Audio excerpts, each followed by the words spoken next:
Today we're going to work on walking stance. Now, walking stance is important to learn because one of the most common times that you get attacked is when you're in a walking position. If you're walking down the street or you're just standing naturally and you have to be able to defend yourself from that position. It's not a position you want to stay in to defend yourself. It's not a fighting stance, but it's a transitional stance. Okay? Now, we're going to start by start with your feet shoulder width apart.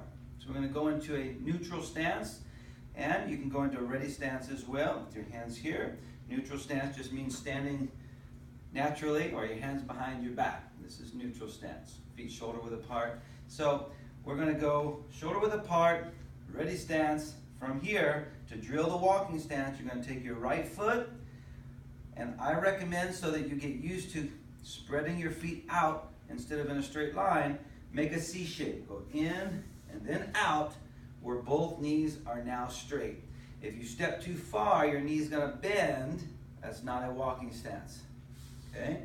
So now my feet are in a regular walking position. And you can test this out by taking a few steps and see if that's comfortable, just like a regular walking step. So if you see yourself walking like this, you know that's not a walking stance that you're in, right?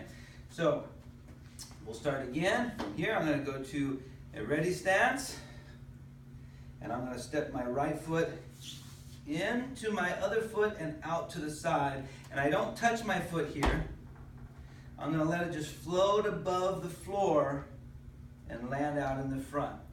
So now my feet should be shoulder width apart, and probably shoulder width apart long ways too, or with that angle, okay? So now you should be able to comfortably walk in a C shape, right, without bending your knees. So this is walking stance. Practice walking forward and backwards in that position.